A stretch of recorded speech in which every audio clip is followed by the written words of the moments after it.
కథ కోడి మరియు పావురం యొక్క స్నేహం. అడవిలో కోడి మరియు పావురం మంచి స్నేహితులుగా ఉండేవి. ఒకరోజు అడవికి వేటగాడు వస్తాడు. అక్కడ అతనికి కోడి కనిపిస్తుంది. వెంటనే తెలివిగా కోడిని పట్టుకొని సంచిలో వేసుకుంటాడు. అంతా పావురం చెట్టు మీద నుండి గమనిస్తుంది. ఎలాగైనా తన స్నేహితుడిని కాపాడాలి అనుకుంటుంది. వేటగాడు వెళ్తూ ఇలా అనుకుంటాడు, కష్టపడకుండానే నాకు ఈరోజు కోడి దొరికింది, మంచిగా వండుకొని తినాలి అనుకుంటాడు. దారిలో పావురం చనిపోయినట్టు పడుకొని ఉంటుంది. వేటగాడు దారిలో ఉన్న పావురాన్ని చూసి, అబ్బా, ఈరోజు నా అదృష్టం చాలా బాగుంది, పావురం కూడా దొరికింది అనుకుంటాడు. తన చేతిలో ఉన్న సంచిని పక్కకు పెట్టి పావురాన్ని పట్టుకోబోతాడు.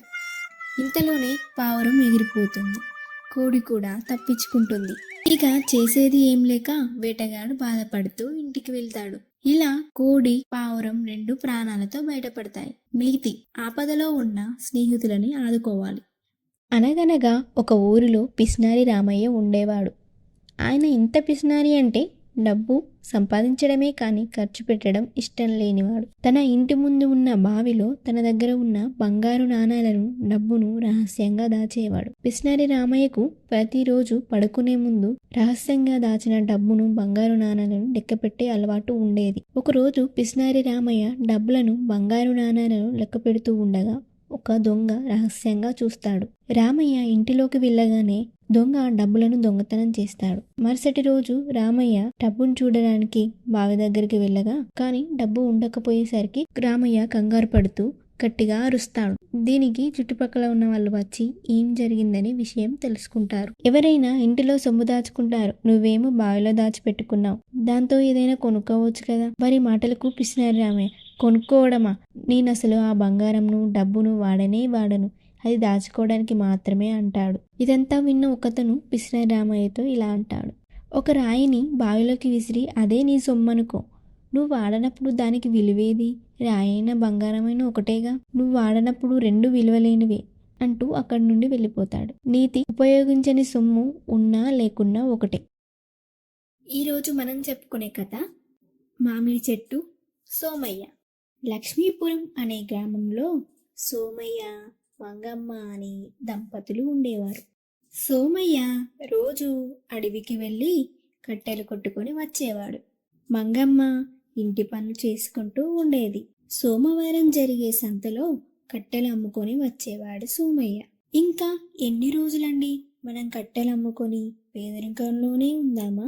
మనకంటూ మంచి ఇల్లు కట్టుకొని మన పిల్లలను పై చదువులు చదివించాలి కదా అంటుంది సోమయ్యతో. అప్పుడు సోమయ్య బాధతో కట్టెలు కొట్టడానికి అడవికి వెళ్తాడు. సోమయ్య చెట్టు నరకబోతుండగా ఒక మామిడి చెట్టు, ఆగు సోమయ్య అంటుంది. ఇలా చెట్లు నరుక్కుంటూ పోతే కొన్ని రోజులకే అడవి అంతరించిపోతుంది. ఇలా చెట్లు నరకడం వల్ల నీకు వచ్చే లాభం ఏమీ ఉండదు. అప్పుడు సోమయ్య, అమ్మ చెట్టు తల్లి, నేను కట్టెలమ్ముకొని బ్రతికేవాణ్ణి, నాకు వేరే పని ఏదీ తెలియదు. అప్పుడు ఆ మామిడి చెట్టు సోమయ్యతో ఇలా అంటుంది, నేను నీకు రోజు కొన్ని మామిడి పండ్లను ఇస్తాను, అవి అమ్ముకొని జీవనం కొనసాగించు అంటుంది. అలాగే తల్లి అంటూ మామిడి చెట్టుకు నమస్కరిస్తాడు. అప్పుడు సోమయ్యకు బుట్ట నిండా మామిడి పళ్ళనిస్తుంది. ఆ మామిడి పళ్ళను తీసుకొని సోమయ్య ఇంటికి వెళ్తాడు. ఆ తర్వాత సోమయ్య, మంగమ్మ ఇద్దరు కలిసి పట్నంకి వెళ్ళి పండ్లు అమ్ముకొని వచ్చేవారు.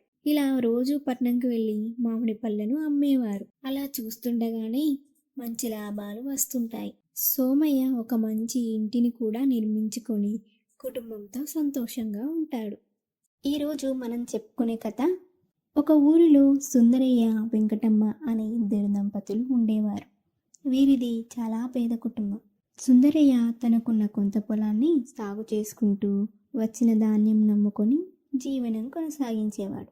ఒకరోజు పొలం దగ్గరికి వెళ్తుండగా గాయపడిన నెమలి కనిపిస్తుంది. గాయపడిన నెమలికి సుందరయ్య కట్టుకడతాడు.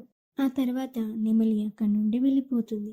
మరుసటి రోజు సుందరయ్య పొలం పనులు చేస్తుండగా నెమలి సుందరయ్యను చూడడానికి వస్తుంది. అలా సుందరయ్య, నెమలి రోజు కలుసుకుంటూ మంచి స్నేహితులు అవుతారు. 2 రోజుల నుండి సుందరయ్య పొలం దగ్గరికి రాకపోవడంతో దిగులుగా సుందరయ్యను వెతుక్కుంటూ తన ఇంటికి వెళ్తుంది. సుందరయ్య అనారోగ్య పరిస్థితిని చూసిన నెమలి చాలా బాధపడుతుంది. సుందరయ్య పడుకున్న మంచం పక్కన 2 బంగారు గుడ్లను పెట్టి నెమలి అక్కడి నుండి వెళ్ళిపోతుంది. కాసేపటికి ఇంట్లోకి వచ్చిన వెంకటమ్మ అక్కడ ఉన్న బంగారు గుడ్లను చూసి ఆశ్చర్యపోతుంది. ఆ బంగారు గుడ్లు ఎక్కడివని భర్త సుందరయ్యను అడుగుతుంది. దానికి సుందరయ్య తనను చూడ్డానికి వచ్చిన బంగారు నెమలినే ఈ గుడ్లను పెట్టింది భార్య వెంకటమ్మకు చెబుతాడు. వెంకటమ్మ బంగారు గుడ్లను అమ్మి సుందరయ్యకు వైద్యం చేయిస్తుంది. ఆరోగ్యం కుదిరపడ్డాక సుందరయ్య నెమలికి కృతజ్ఞతలు చెప్పడానికి పొలం దగ్గరికి వెళ్తాడు. పొలం దగ్గరికి వెళ్ళిన సుందరయ్యకు తన పొలం ఎండిపోయి ఉండడం చూసి ఎంతగానో బాధపడతాడు. అంతా అర్థం చేసుకున్న నెమలి తన దగ్గర ఉన్న 5 గుడ్లను సుందరయ్యకు ఇస్తుంది. నెమలికి కృతజ్ఞతలు చెప్పి సుందరయ్య అక్కడి నుండి ఇంటికి వెళ్ళిపోతాడు. ఆ బంగారు గుడ్లను అమ్ముకొని సుందరయ్య తన కుటుంబంతో సంతోషంగా ఉంటాడు.